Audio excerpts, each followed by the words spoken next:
La conciencia y el cosmos, en asistencia a una comprensión más profunda de la actual transición terrestre.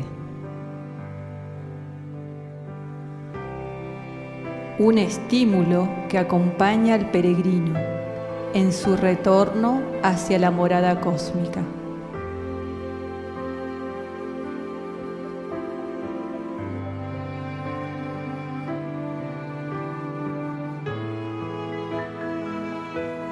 La conciencia y el cosmos, una producción de UXIM, Centro de Servicio Planetario.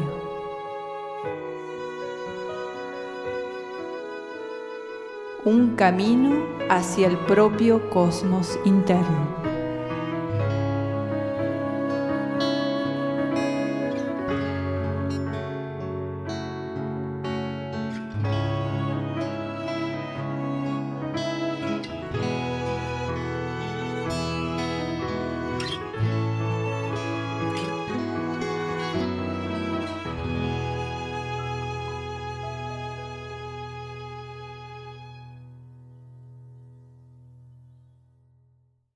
Bienvenidos a La Conciencia y el Cosmos, un camino hacia el propio cosmos interno, un programa de UXIN, Centro de Servicio Planetario. Conducen y operan este programa Naqueyurak y Guamaitlán. Daniel Gagliardo en la provincia de Santa Fe, sábado 16 y domingo 17 de septiembre de 2023. En Casilda y Rosario.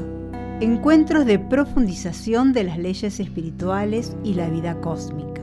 La transición planetaria se acelera orientada hacia la trascendencia de la ley del karma y el advenimiento de la ley evolutiva superior o ley de ciclos. Las señales inequívocas de autodestrucción por parte de la humanidad que conformamos son percibidas por quienes viven el despertar espiritual y transitan la vocación interior en acercamiento a su propio cosmos interno. En estos encuentros con Daniel Gagliardo y en base a las consultas aportadas por el público asistente, se busca profundizar la actual situación universal planetaria, así como también ampliar las orientaciones que facilitasen la conexión del ser con su propia fuente espiritual y cósmica.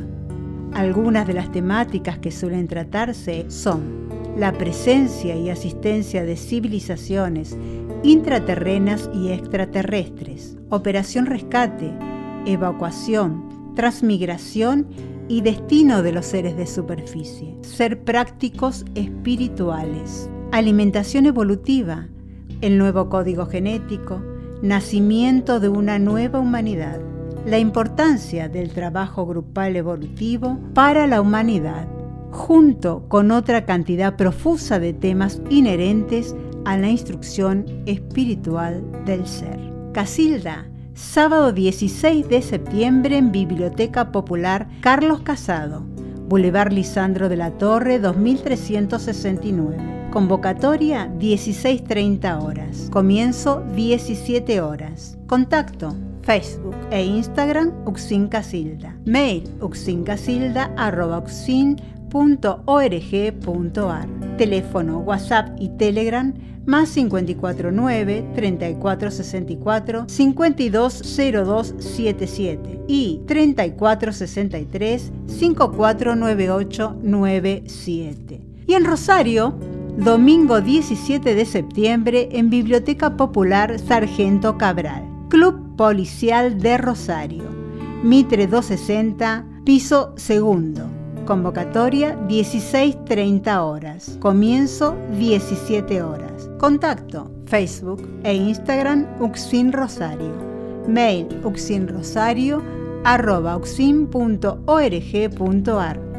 Teléfono, WhatsApp y Telegram más 549 3415 469042. Para ambos encuentros se ruega puntualidad. La entrada es libre y gratuita. Convoca UXIM, Centro de Servicio Planetario. www.uxim.org.ar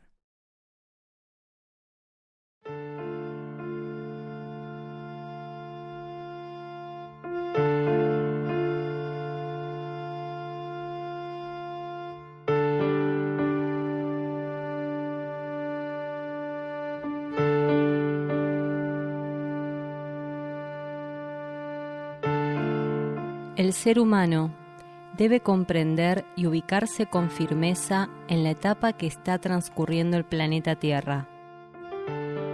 La transición planetaria debe ser asumida con compromiso por quienes encarnaron en estos tiempos. Arduo trabajo en la propia conciencia, con el fin único de servicio al plan evolutivo. Así, el ser irá ampliándose y dilucidando las diferentes realidades que componen al cosmos que habita dentro suyo.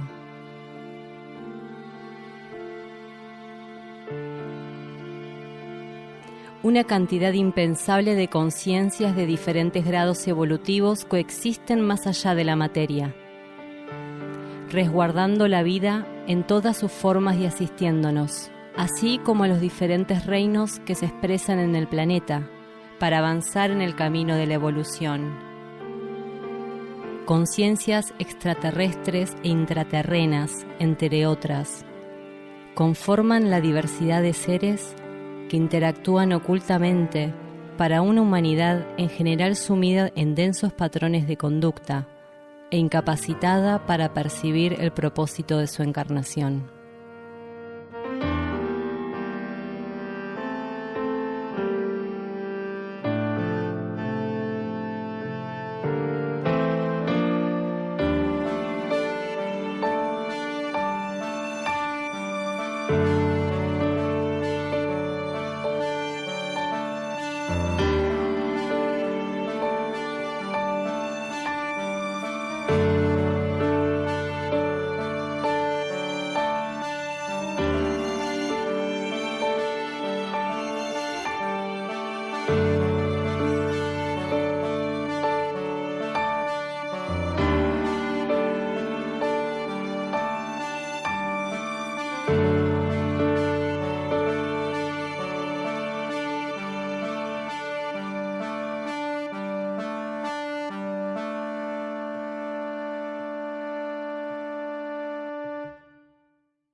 En estos momentos tan cruciales como los que ahora se preanuncian, solo tomando firmemente el hilo que Ariadna nos ofrece, podremos trascender la ley del laberinto.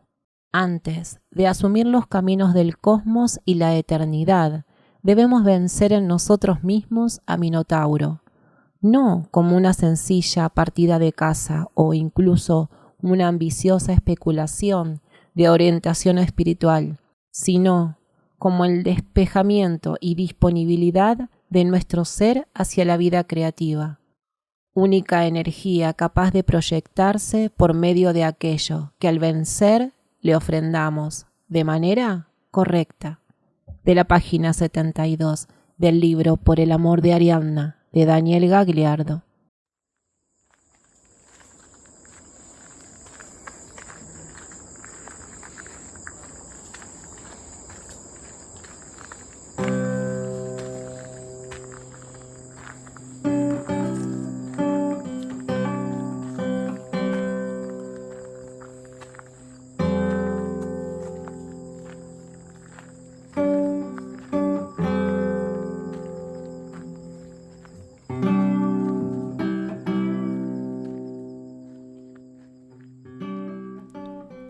Este programa se emite una vez por semana por las plataformas YouTube, Facebook e Instagram.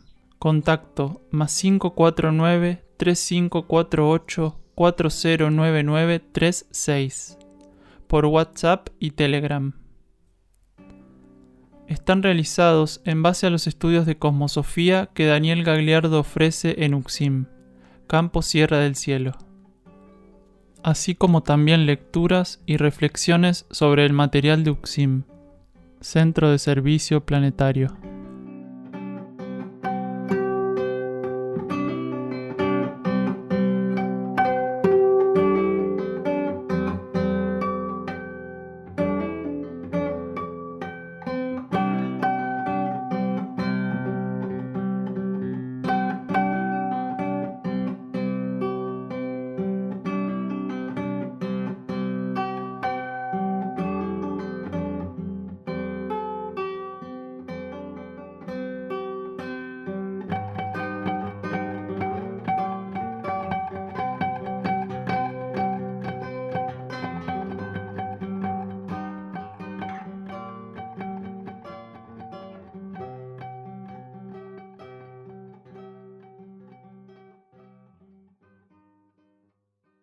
La desconexión interna exacerbará hasta la locura los ecos tormentosos del abandono.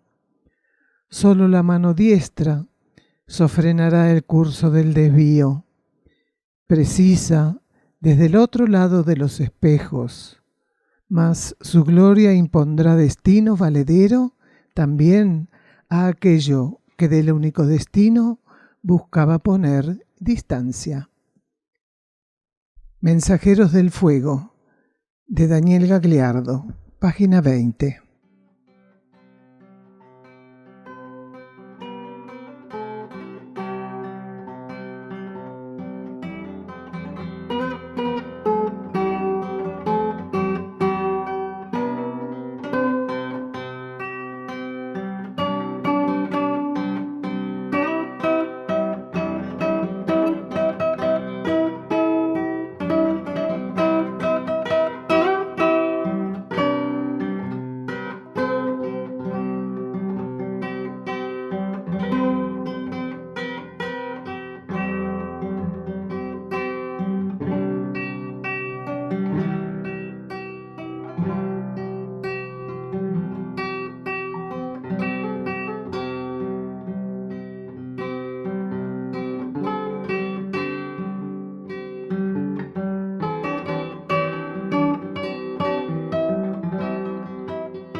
Comenzamos entonces anunciando el título del tema central del día de hoy: comprender profundamente la ley de karma.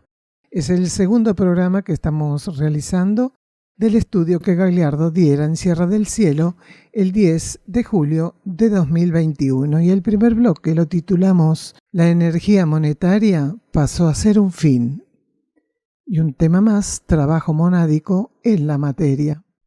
En este estudio preguntan por el origen de la energía monetaria, si realmente fue evolutivo. Y luego una persona reflexiona sobre qué piensa la mónada cuando sus extensiones en la materia desaprovechan la experiencia ofrecida. Escuchamos a Gagliardo. Claro, es que la energía monetaria fue puesta para favorecer una síntesis y se tornó en sí misma un propósito. Una cosa de locos, Era para favorecer la síntesis, para favorecer el canje. Era representativa, simbólica, y se tornó en sí misma una meta. Pasó a tener éxito. Cuanto más se pudiera acumular de esa energía, más éxito se tenía, más control, más poder, más influencias. A ver, la gente dice, no, la energía monetaria es dañina, es diabólica. No, ninguna forma de energía es diabólica, ni dañina, ni involutiva, ¿no? Las fuerzas son involutivas y nosotros, por identificación con las fuerzas, terminamos haciendo un mal uso de las energías. Las energías tienen potencialmente una capacidad de acción infinita que ni siquiera podemos percibir en su totalidad, mientras que las fuerzas son limitadas y nosotros somos tan estúpidos que nos identificamos con lo que no sirve y es limitado en vez de adherir al sentido circulatorio de lo que realmente sirve y es ilimitado. Porque la energía no tiene límites. Mientras uno adhiere al orden circulatorio de la energía, lo va llevando y nada te va a llevar más lejos y sin paradas que el orden circulatorio que te señala y te revela la energía. Mientras que las fuerzas están continuamente mostrándonos los escasos límites con los cuales nos conformamos y nos enviciamos en esa conformidad. Son personas que han llegado a la sublimación de la inmoralidad, de la obscenidad, porque ¿quién realmente con un aproximado equilibrio como conciencia podría apoyar la cabeza en la almohada y poder dormir teniendo esa fortuna? ¿Quién podría? ¿Cuál es el grado de discapacidad moral que tiene esta gente que encima se sienten orgullosos de salir en el primer lugar de la riqueza de un ser humano? Es increíble. Increíble. Claro, sí, a ver, envidia y admiración y envidia, ¿no? Porque es un sentimiento así, de admiración mezclado con envidia que tiene la humanidad. ¿Cuántos quisieran ser como él? Yo quisiera tener 1/10, dice la mayoría, 1/100 de lo que tiene. ¿Cuántos millones eran? Con 1/1000 parte estaría todo el mundo contento, ¿no es cierto? De 220.000 millones. 1/1000 parte. Bueno, esa inmoralidad es la que sienta las bases para que podamos contar sin ningún tipo de remordimiento esta historia. A ver, está naturalizado vender la energía. Por eso es que la mayor parte de las manifestaciones de energía que conocemos y podemos identificar, las mal interpretamos, las mal usamos. No tenemos ni idea de lo que estamos hablando cuando hablamos de energía, porque utilizamos lo poco que la ley de karma nos permite como alcance de la realidad energética, lo poco porque la tiene que regular y darnos con cuentagota, porque ya sabe lo que hacemos con la energía. La ley de karma sabe perfectamente, nuestro interno sabe perfectamente lo que hacemos con la energía. Pero ¿cuál sería el alcance real que hubiéramos tenido si en vez de utilizar las posibilidades del conocimiento de las leyes de la energía para fomentar el egoísmo, lo hubiéramos hecho para el bien común? Entonces estaríamos así en una humanidad hambrienta, en una humanidad desequilibrada, donde la mayoría no tiene para poder solventar los gastos de ayer, no los de hoy y los de mañana. Claro que sí. Cada vez que uno está viviendo una expresión en un planeta kármico, sepa que la otra expresión estaba para ser experimentada, que la opción contraria estuvo ahí, ya sea que uno esté transitando kármicamente algo bueno, elevado, positivo, sepa que la posibilidad de haberse desviado en relación a eso existió siempre, si es que no lo transitó y ya no lo transita. Y viceversa. Cuando uno está en un planeta kármico en condiciones como esta, sepa que tuvo la posibilidad de que esas no fueran las condiciones naturalizadas, que esas no fueron las condiciones ofrecidas inicialmente, que la posibilidad de estar equilibradamente, armónicamente, administrando el flujo de energías con los cuales se nos permitía ensayar, existió y la desperdiciamos.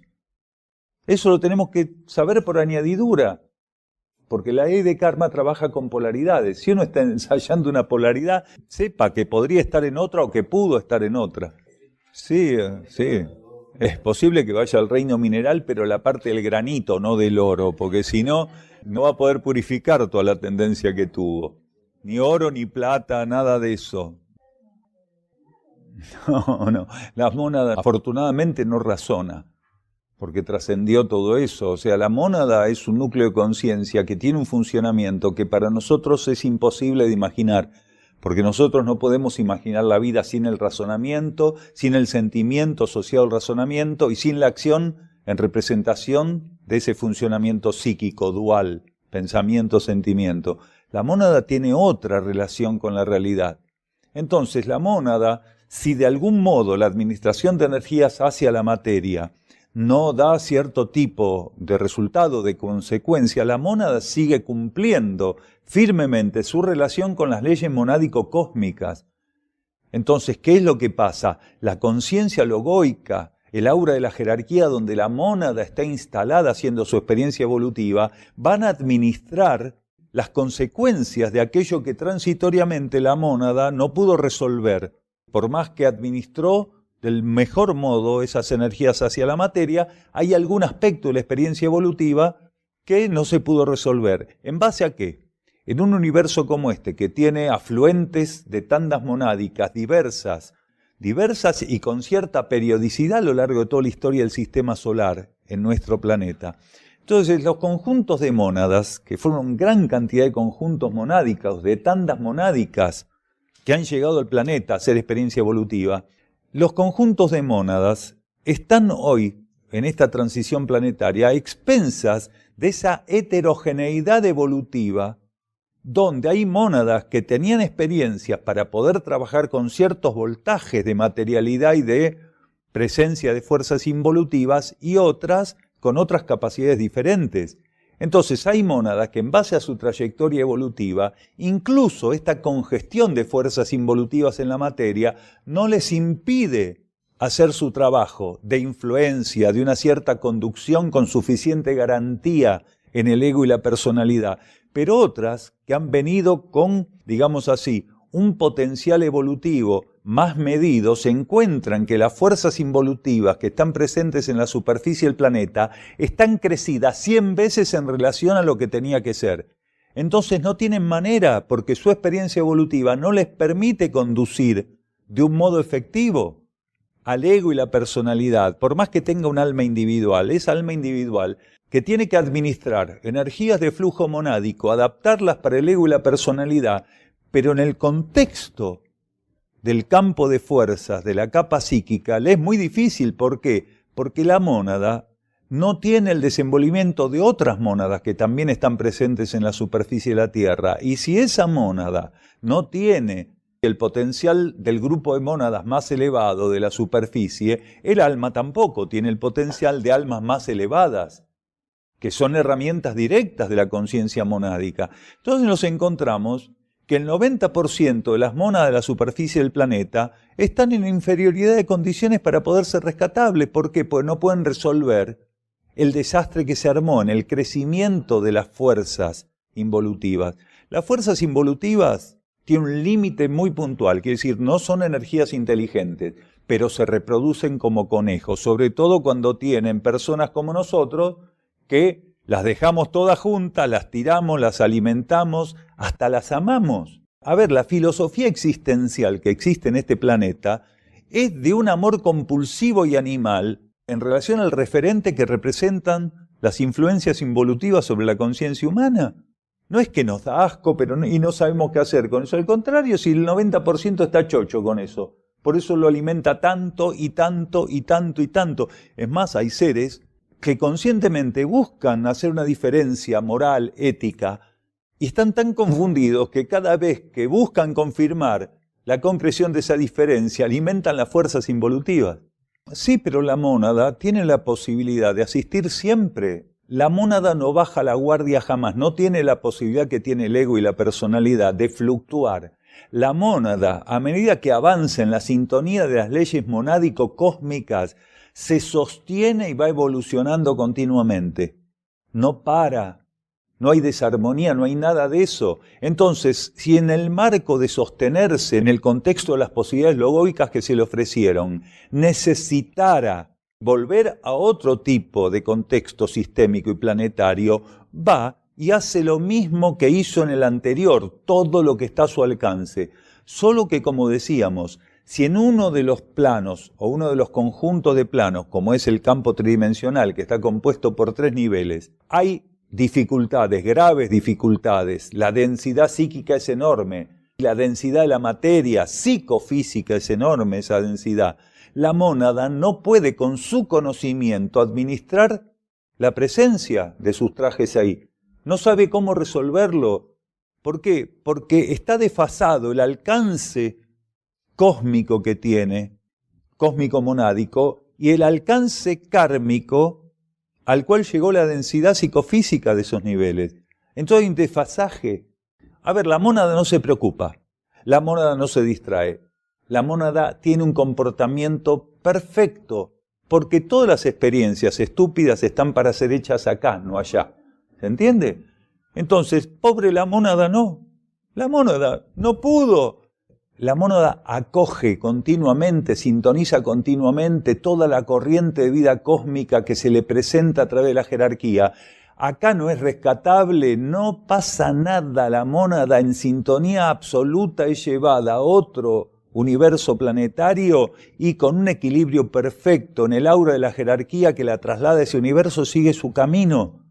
Quiere decir, el problema, un poco, nosotros lo imaginamos distorsionadamente en base a nuestras emociones y pensamientos, pero para nuestra conciencia interna no hay nada de problema. Ahora, entonces, ¿por qué todo este tema es tan importante? Porque tenemos que aprender a ser custodios de la energía monádica a través del canal del alma. El portal será tan amplio como este universo Tierra y tan generoso como la voluntad única que lo sostendrá, mas quienes se habrán desviado no darán con él. Para ellos se interesará angosto, rugiendo o rechinando los dientes, se revolverán en su propia oscuridad. Querrán realizar su última suerte. Aún pensarán que todo puede ser comprado. Pronto, desengañados, han de arrojar el dinero por el mismo suelo donde más tarde se convertirán en polvo de misericordia. Mensajeros del Fuego, de Daniel Gagliardo. Página 14. Vamos a un silencio bajo formato musical. Escuchamos a Annika Schnock interpretando su obra, Nido.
Volvemos del silencio musical y vamos a leer unos párrafos de las páginas 97 y 98 del libro Por el amor de Ariadna de Daniel Gagliardo.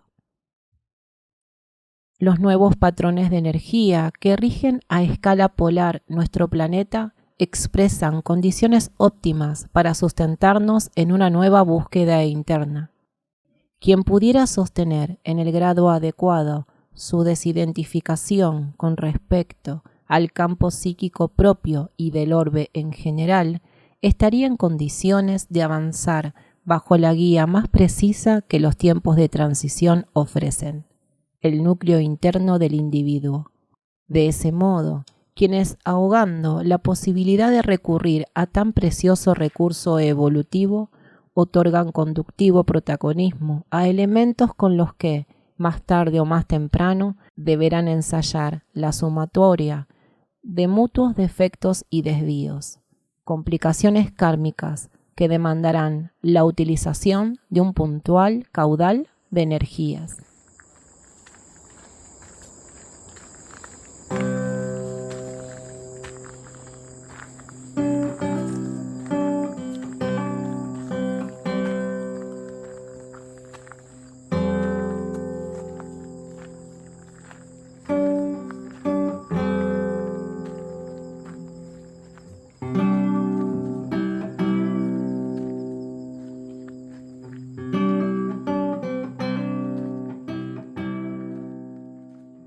Otros programas de la conciencia y el cosmos.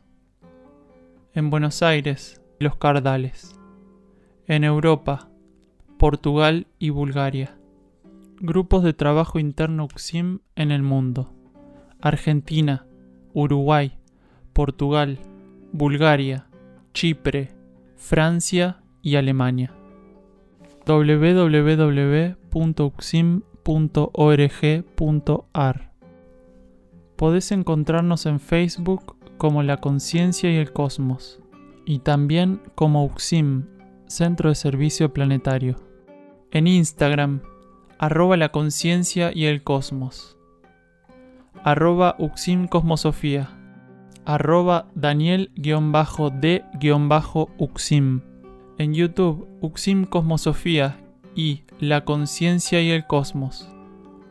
En Twitter, @UCSIM Cosmosofía.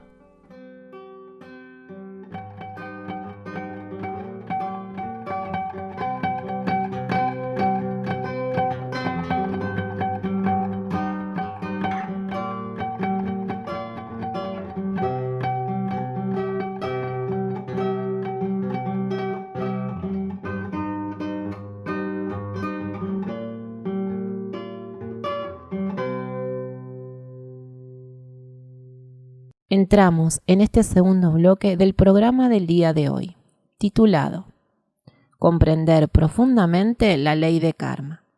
Este segundo bloque se titula Metas que definen actualmente a los seres en este planeta. Vamos a escuchar entonces juntos el audio de Daniel Gagliardo. La mónada, a través de los mecanismos que maneja cósmicos y kármicos, hace desencarnar a ego y personalidad porque en su conocimiento, alma y mónada saben que ya no es conveniente que el ego esté en la materia, siendo que podría haber estado más tiempo. Muchos seres desencarnan muy tempranamente, siendo que tenían más tiempo para hacer su tarea en la materia, porque el alma y la mónada consideran, en base a la prospección cósmica donde están sumidas, que ya no pueden tener ego y personalidad consumiendo una energía valiosa, porque no están respondiendo a las leyes evolutivas. Entonces, según lo que hubiera sido planificado internamente, según la distancia entre lo que se planificó y lo que el ego está haciendo en la materia, quiere decir el desvío, el alejamiento, la falta de sintonía, la falta de recuperación que está prevista. El ego tiene previsto, por parte de la conciencia interna y la ley de karma, etapas de recuperación de la concientización de la planificación interna. Cuando empieza a saltearse esas etapas de concientización, es posible que alma y mónada lo retiren de la materia. Porque hay plazos, hay ciclos. Dentro de cada encarnación hay ciclos compuestos de etapas y de momentos que son cruciales, que son puntos de inflexión. Entonces, el ego es estimulado a lo largo de esos momentos, esos puntos de inflexión, de las etapas de las que forma parte, de los ciclos que constituyen, es estimulado para ir descubriendo aspectos, sintonizando, reconociendo, transformando cuestiones. Si se empieza a saltear a lo largo de la curva encarnatoria, empieza a saltearte eso, y sigue de caravana, y sigue, es posible que lo hagan desencarnar. O existe la opción de que no lo hagan desencarnar, pero el alma le suelta la mano. Quiere decir, lo único que hace es administrarle un flujo de energías mínimo para que siga encarnado. ¿Qué hace el ego? Se mete de cabeza y empieza a alimentarse de las fuerzas involutivas. Se alinea en horizontal y pasa a ser una de esas conciencias que está en la materia con gran fortaleza, pero negativa, perversa, tóxica. ¿Es una experiencia evolutiva? Claro que sí, es una experiencia evolutiva. Claro, es que precisamente, como el ego es un representante del alma en la materia, es una experiencia muy puntual para el alma que el ego en algún momento quede sumido en las fuerzas materiales, y tanto alma como mónada en esos momentos, ¿qué hacen? Porque la ley es perfecta, profundizan su relación con las leyes en el nivel del alma y en el nivel de la mónada. No es que están así de vacaciones, el ego está en cualquiera y yo estoy así. El alma y la mónada están trabajando, profundizando su relación con las leyes anímicas planetarias y con las leyes monádico-planetarias. Sí, Casi, pero en realidad lo que está profundizando son aspectos relativos a la energía de esa encarnación. Porque, a ver, nada se desperdicia cósmicamente. Entonces, si una parte de nuestra conciencia no da con lo requerido, el resto compensa haciendo su trabajo. Cuando hay una cantidad de energía que no va para el ego ni la personalidad, se redistribuye y se utiliza del modo más elevado posible, con mayor síntesis. Respecto a las personas que mencionó tanto él como vos, no tienen la mónada despierta. Pero tenían un trabajo que hacer en relación a algunas cuestiones de la sociedad de la cual forman parte. Pero no nos olvidemos que esos seres son ejecutores kármicos. Quiere decir, surgen de una necesidad gestada por la actitud de la cultura planetaria de la que forman parte. ¿Por qué existen seres como otros tantos? Existen simplemente porque esta humanidad gesta monstruos como ese, es capaz de parir monstruos como ese.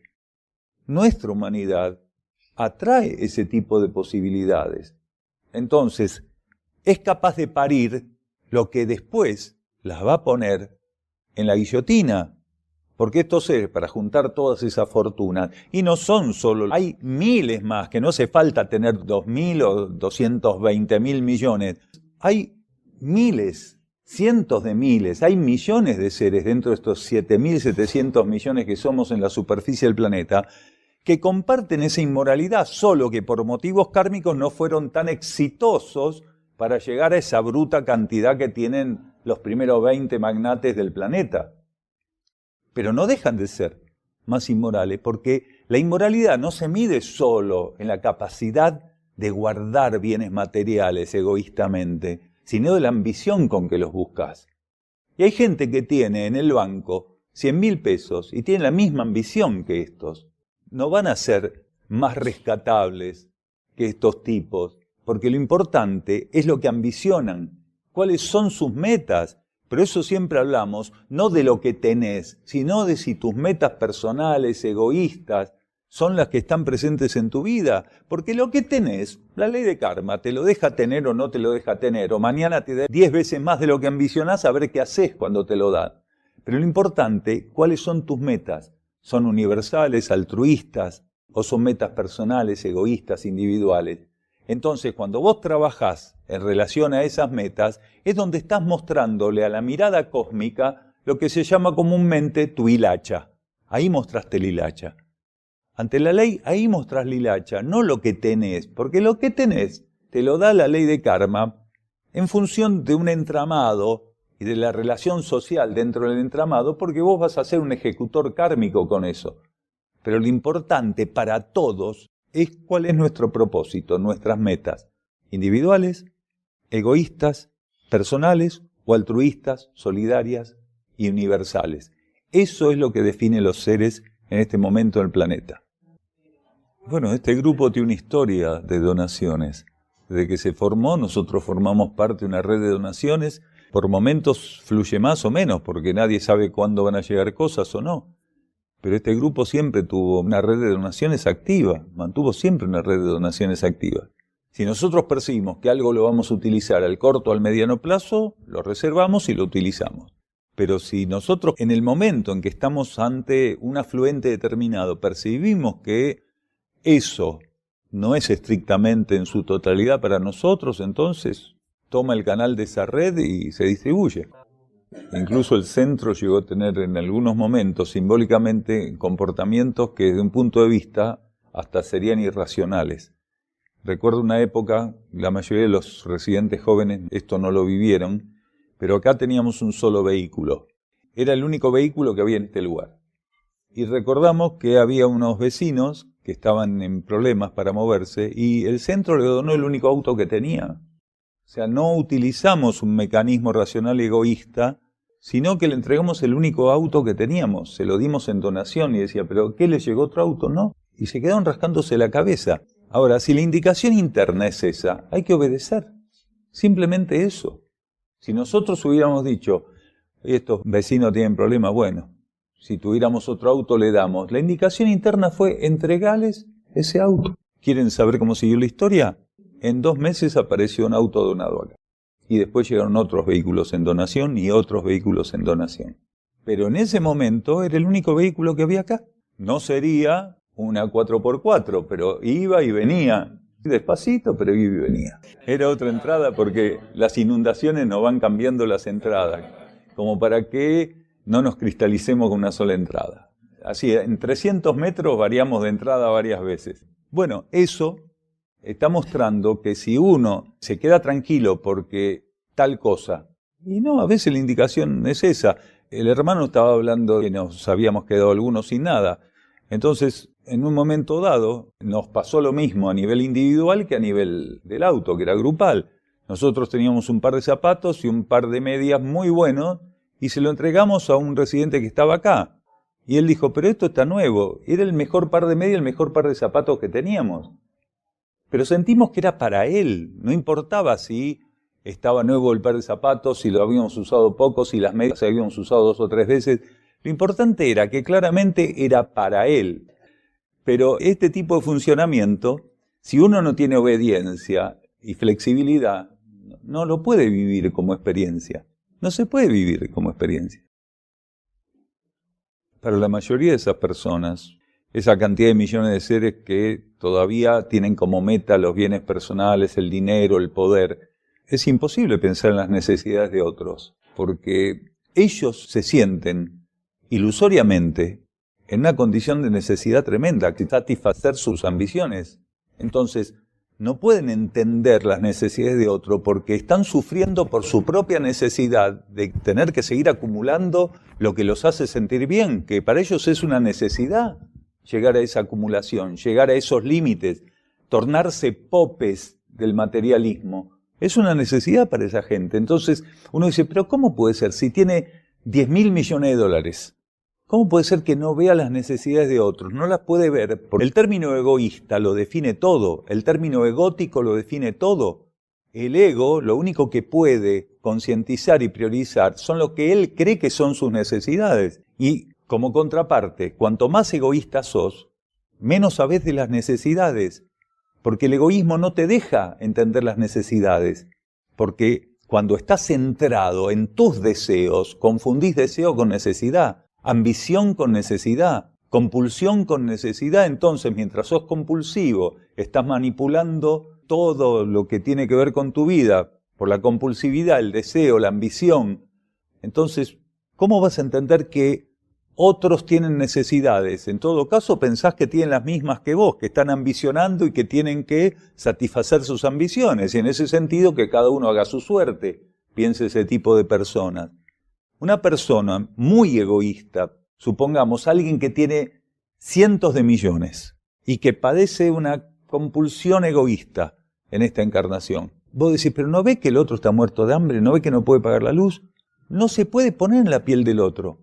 Lo puede mirar, pero no lo ve. Hay porcentajes de seres con esa gran posibilidad de recibir bienes materiales que un porcentaje, no la totalidad de estos seres, que lo reciben como prueba para utilizarlo en términos altruistas. Y otros lo reciben como prueba kármica, como ejecución, como para confirmar el sumergimiento profundo en el egoísmo.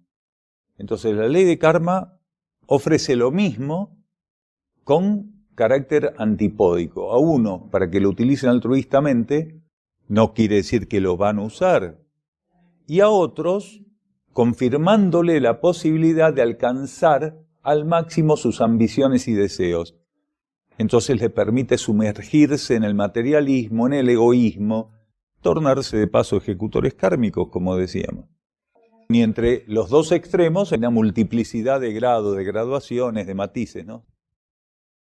Volvemos de escuchar la instrucción de Daniel Gagliardo y vamos a leer de la página 143 y 144 del libro Por el amor de Ariadna de Daniel Gagliardo. Es absolutamente válido, según la etapa que transcurramos, ver en el universo material una coyuntura de total ilusión. Es precisamente dentro del cosmos, el universo material, una especie de teatro de operaciones. Sus niveles de existencia sirven para que la conciencia ensaye el dominio de las leyes básicas.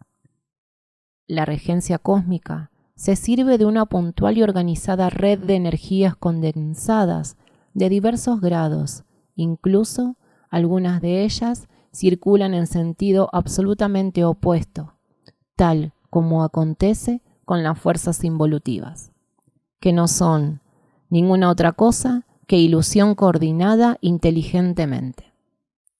Aquí entonces, de ese modo, somos convidados a flexibilizar nuestro concepto de ilusión y su trascendencia, o abandono por medio de la energía de la renuncia, en pos de asumir roles evolutivos de otra magnitud. Es decir, que nuestros inconvenientes no proceden de participar de un universo cuyos índices de ilusión respondan a una inteligencia mayor que los sostenga y armonice consigo misma. Nuestras complicaciones radican en los caudales o volúmenes de ilusión que, desconociendo el propósito y finalidad de este elemento, adosamos por nuestra cuenta a la existencia. Lo que realmente nos enajena es la cualidad y también la cantidad de ilusión que generamos desequilibradamente, grado que nos impele a sintonizar con fuerzas que circulan en sentido contrario a la evolución que deberíamos sostener. Nuestra alma regula el grado de ilusión con el que determinamos aprendizajes del lado material de la vida serán llevados a cabo. A lo que debemos renunciar es a aquella ilusión proveniente de nuestra identificación con lo superfluo, con todo aquello que no configura lo correcto y necesario. La ilusión de este teatro de operaciones, cuando responde a las pautas de la voluntad superior, no es perjudicial. Ella nos permite encontrar las escenografías precisas a nuestro proceso evolutivo. Nuestros inconvenientes se suceden a partir de los agregados procedentes de nuestro libre albedrío y búsqueda de satisfacciones.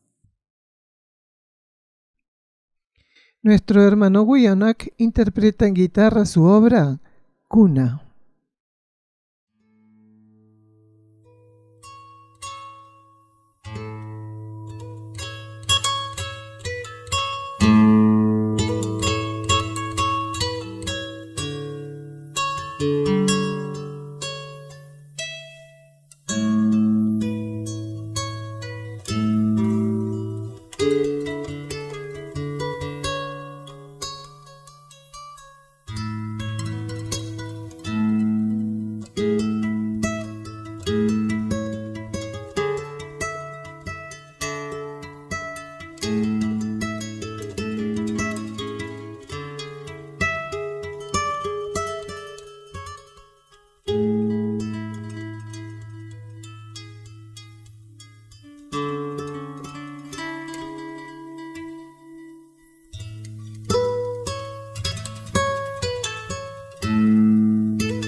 Aquellos que acusan de extremistas a quienes buscan permanecer entregados a la asistencia del plan evolutivo sin reservas, no suelen percibir que ellos representan las antípodas, pues los que, según ellos, pecan de exageración, modelan su carácter en las fraguas del fuego interno, encontrando paulatinamente sereno equilibrio para la expresión de la energía del servicio.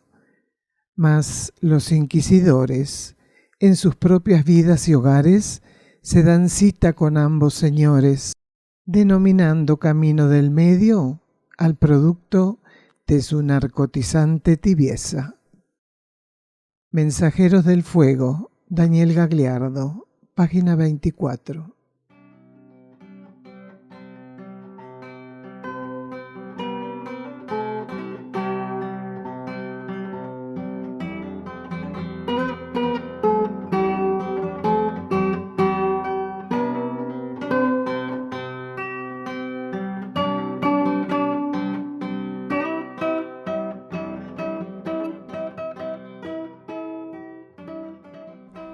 Se encuentra a disposición de los lectores un extenso trabajo de libros y cuadernos escritos por Daniel Gagliardo en castellano, traducidos al búlgaro, inglés y portugués.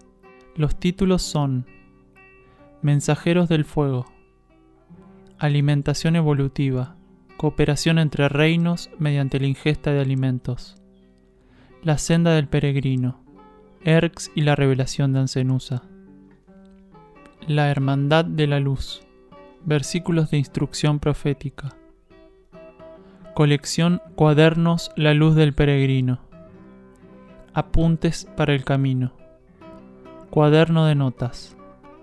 Encontralos en amazon.com en formato papel y digital.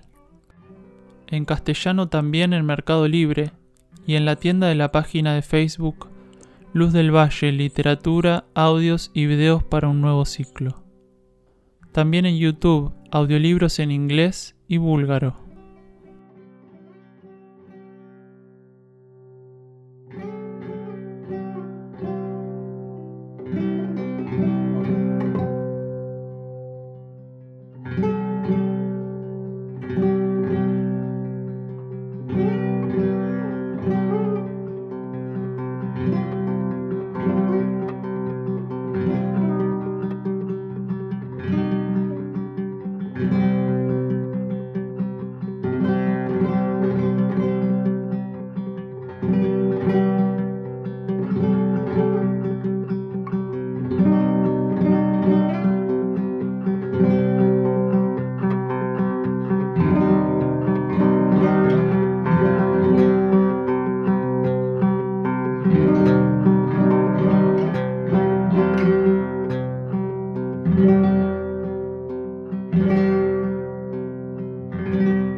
Último de los bloques del programa de hoy, titulado Bajo Ley de Karma, están todos los matices para ser ensayados. Comenta una persona sobre las donaciones que llegan al centro y luego preguntan si hay seres que pueden mentir sin darse cuenta. Escuchamos a Gagliardo. Sí, la ley de karma permite la opción de que no lleguen, pero insistimos, no olvidemos que la ley de karma también permite la opción de que lleguen. Bajo ley de karma no hay un polo, quiere decir, nunca hay un solo sentido de circulación de la energía, pero bajo ley de karma están todos los matices de esa doble circulación para ser ensayados. Entonces está la posibilidad de juntar lo que hiciera falta y mandarlo a donde está haciendo falta. Y en ese contexto está la posibilidad de que llegue o que no llegue, o que llegue una parte. Seguro. En el paquete, en el bolillero está todo, no faltan números. Por eso es muy delicado cuando se está hablando con gente que no tiene conocimiento kármico, que no tiene una filosofía que le permita entender mejor la actividad kármica, hablar de un modo generalizado de estas cosas. Algunos están muertos de hambre, están enfermos, sin agua potable. Y es muy difícil a veces decir en determinado contexto que son pagos kármicos en un porcentaje interesante. ¿Por qué? Porque hay gente que te va a decir, pero este es un perverso. Si se están muriendo de hambre, ¿qué tiene que ver el karma acá? Todavía hay personas que cuando escuchan la palabra karma, la aceptan, pero no tienen incorporado el sentido profundo. ¿De qué se está diciendo cuando se habla de karma? De lo que hicieron algunas personas en otras encarnaciones, en muchas encarnaciones, y que en algún momento el retorno kármico, el débito kármico, se les va a poner enfrente para que empiecen a compensar a través de la vivencia de acciones que son traumáticas, desagradables, negativas, impactantes. Entonces, claro que en ese contexto ocurre eso.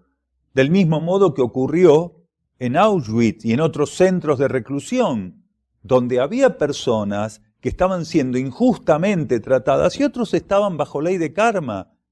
Y lo mismo pasa en cualquier situación. Cuando los romanos iban a Germania y masacraron a los germanos, también había cuestiones kármicas ahí, donde había una cantidad de personajes dentro de las tribus germánicas que tenían que enfrentar el débito kármico. Y lo mismo cuando después masacraban en las regiones romanas. O sea, donde hay guerra, donde hay masacre, donde hay injusticia, en un universo kármico tan descompensado como el nuestro, dentro de los conjuntos que son traumatizados a través de algún mecanismo, hay quienes están enfrentando sus débitos kármicos y quienes van a tener que ser compensados por la ley de compensación. ¿Por qué? Porque este es un universo tan desequilibrado que la ley de compensación tiene más trabajo que ninguna otra ley. Claro, si nosotros no permitimos que la afluencia natural del contacto, de la respuesta, del resultado, del toque de la ley con la conciencia tuviera un grado de coherencia, no lo permitimos. Claro que sí, claro que sí. Si la conciencia del planeta, si los señores del karma, si la jerarquía, si tu propia conciencia interna considera que la única manera de generar una condición renovadora en vos es pasando por eso, lo vas a tener que pasar. No vas a tener manera de evitar eso. Ahora, hay seres que están en el borde de una situación tremenda, en caso de que les toque vivirla, fuerte, traumática, impactante, y el hecho de estar ante esa situación lo lleva a remover su conciencia. La ley de karma tiene todo el poder para disolver la situación. Tal cual, ¿eh? Así sea que parece que es, haber cantado que vas a pasar por eso, que eso es irremediable. La ley de karma puede hacer así, gira la situación, gira la manijita y vos salís para la izquierda y no chocaste. Exacto. ¿Por qué? Porque el ser puede aprender de los golpes brutos o puede aprender del vislumbre de lo que va a ocurrir.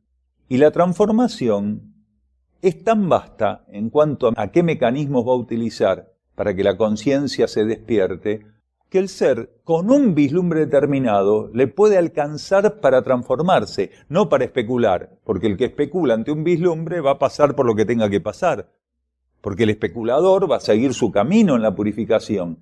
Pero si un ser vislumbrando algo puede hacer un cambio en su conciencia, entonces lo que lo esperaba 10 metros adelante podría ser que no le toque. Podría ser, porque la ley podría decir, muy bien, la transformación operó, está perfecto, pero igual allá se va a dar el choque. Bien, la fe como la escriben en la Biblia, está un poco limitada, pero podríamos decir que es algo así.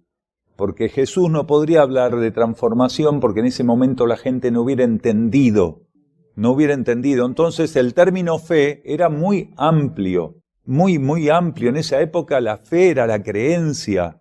Cuando Jesús les preguntaba respecto a la fe, respecto a la creencia, respecto a la relación con Dios, o si entendían que Él era el Hijo de Dios, estaba hablando en un lenguaje que para él era limitado, lo dominaba muchísimo, pero era limitado porque Jesús no podía preguntar ciertas cosas a una humanidad que no tenía palabras para nombrar esas cosas. ¿Ustedes se piensan que el término transformación, como nosotros lo entendemos, era utilizado en la época de Jesús? No era utilizado, ni transmutación, ni transformación, no era utilizado, eso no existía.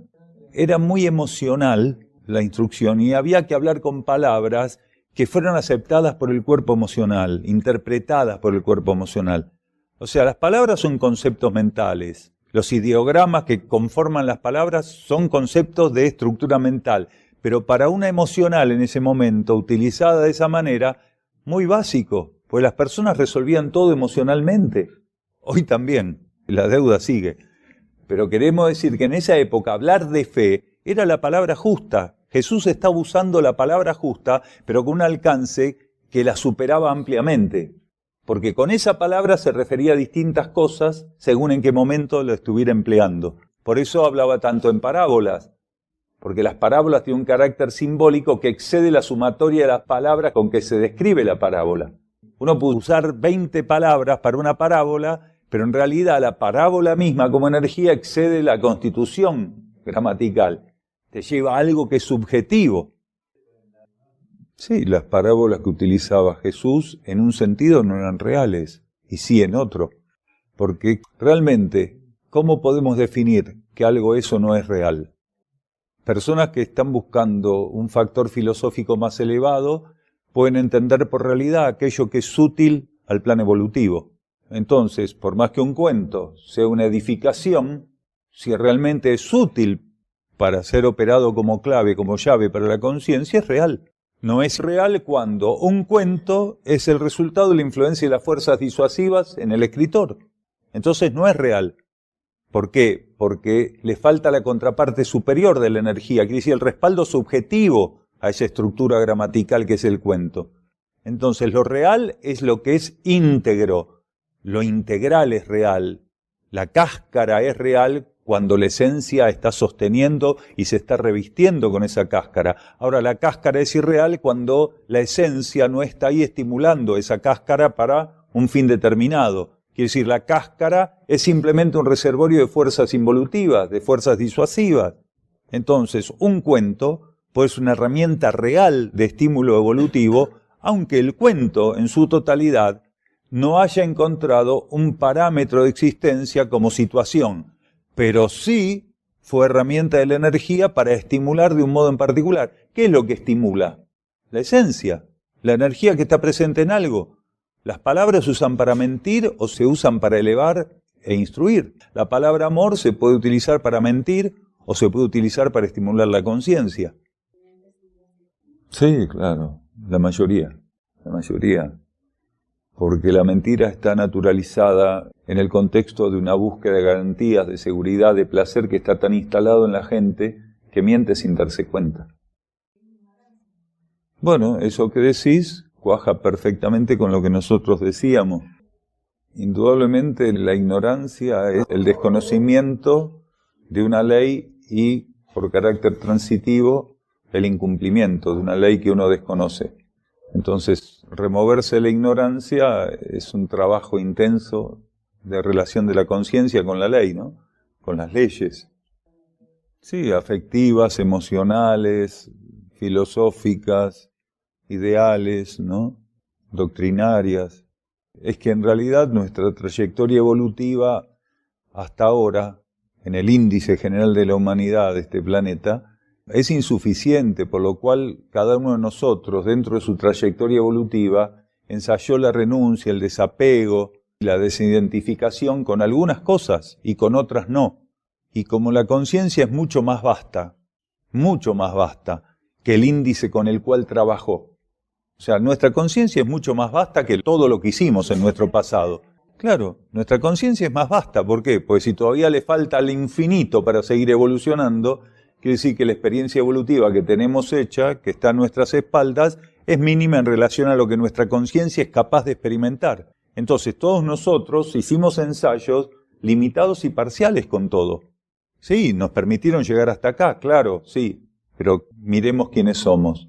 O sea, no es para estar tan orgullosos después de todo, ¿no? Con tanto que nos falta por delante, que es infinitamente más que lo que hicimos. Entonces, aquel tiene experimentado la renuncia a los bienes materiales, pero no tiene experimentado la renuncia a ciertos ideales. El otro tiene cuestiones filosóficas que puede renunciar o doctrinarias a las cuales puede renunciar, pero no es capaz de desapegarse de algunas cosas que aquel otro tiene trabajadas. Y esto nos pasa a todos nosotros. Por eso, la obediencia a veces es el camino más corto para seguir avanzando. Porque el orden natural, evolutivo, que todos tenemos en nuestra trayectoria hasta llegar acá, a donde llegamos, nos permitió ensayar muy lentamente, con arcos, con ciclos muy extensos. En cambio, mucho hoy de lo que tenemos todavía para trabajar se puede resolver por obediencia, y vamos a ser muy asistidos por obediencia.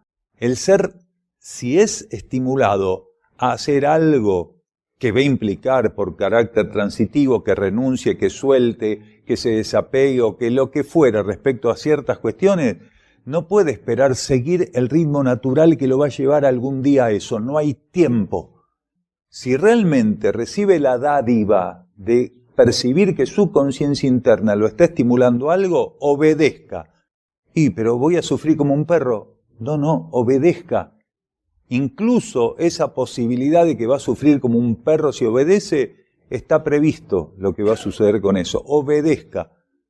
¿Y qué puede pasar? Que obedece y no va a sufrir como un perro, o que obedece y va a sufrir como un perro, y tiene que sufrir como un perro. ¿Por qué? Porque si no, no va a concretar el aprendizaje evolutivo que se está pautando para él. ¿Y qué importa si sufre como un perro? Que aprenda a trabajar suficientemente el resultado de esa decisión de obedecer. ¿Por qué somos tan desobedientes? Porque nos gusta aquello que se nos ofrece obedecer. Es así de simple. La mayoría de nosotros no acepta los estímulos que la vida le pone y que le permitirían economizar un montón de energías a través de la obediencia. Cuando un ser no puede resolver el desapego, la renuncia, entonces que obedezca, y de lo demás se encarga la vida. Si él persiste en la obediencia, en esta etapa de transición es la herramienta más efectiva que hay, y menos utilizada. ¿Cuántas personas reciben estímulos muy profundos, efectivos, puntuales, reales, y no obedecen? ¿Y qué va pasando en esa acumulación de la presión que genera la desobediencia en términos kármicos? Porque se genera una presión kármica en torno a la desobediencia, mientras que la obediencia, por ser energía interna que está estimulando la conciencia, ofrece neutralidad. Quiere decir, ofrece la descompresión kármica por neutralidad. La desobediencia sigue juntando, acumulando presión de corte negativo. La armonía debe aprender a buscarse por rendición, poniendo distancia de la lucha y el combate. Quien confronta puede acceder a la armonía con la misma frecuencia con que accede al litigio y la efímera victoria, esto es, de manera discontinua. Mas aquel que asciende en rendición jamás conoce la derrota. Así sucede con quienes portan los blasones del Eterno. Mensajeros del Fuego de Daniel Gagliardo, página 41.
El Centro Uxim Sierra del Cielo se puede visitar para participar de encuentros con Daniel Gagliardo y también realizar estadías compartiendo la actividad diaria con los que allí moran.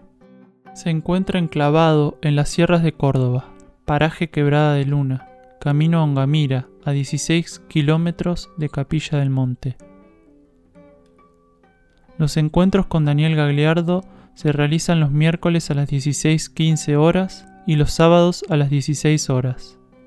El ingreso al campo en ambos días de 15 a 15:30 horas. La entrada es libre y gratuita. Únicamente los sábados hay servicio vehicular gratuito desde la Plaza San Martín de Capilla del Monte, sobre la calle Hipólito Yrigoyen. En estos encuentros, distintas temáticas son tratadas profundizando este nuevo conocimiento filosófico espiritual. Para estadías, solicitar reservas con la mayor anticipación. Contacto +549 3548 564 874 por WhatsApp y Telegram. Correo uxim@uxim.org.ar. Las estadías, como todas las actividades que ofrece Uxim, son libres y sin cobro de aranceles, incluyendo alimentos y hospedaje.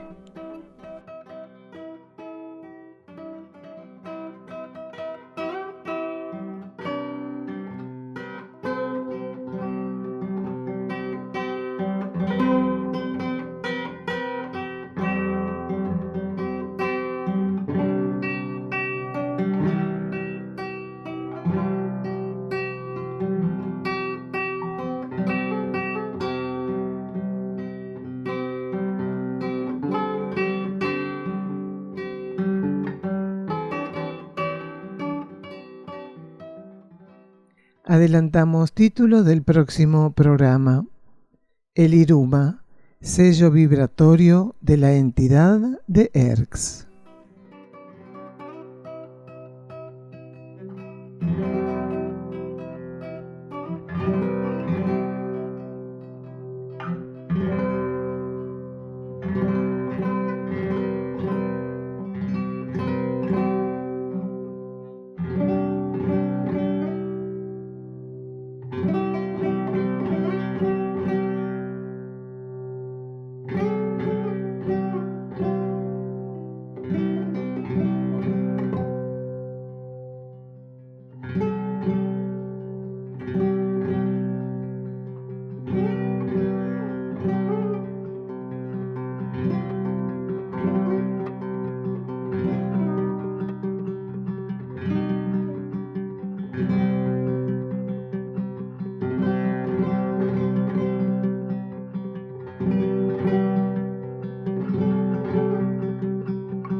Vamos a la reflexión del día de hoy.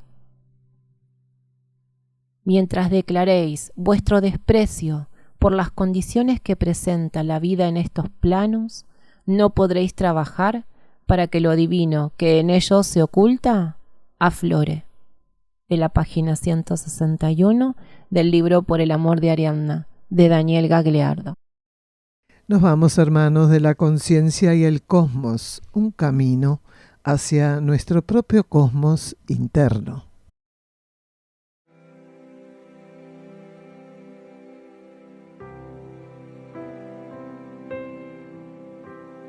La conciencia y el cosmos, en asistencia a una comprensión más profunda de la actual transición terrestre. Un estímulo que acompaña al peregrino en su retorno hacia la morada cósmica.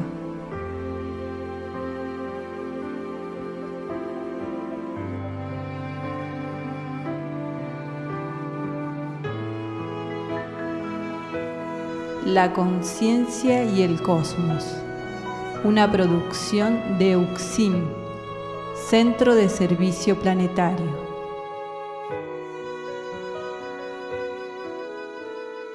Un camino hacia el propio cosmos interno.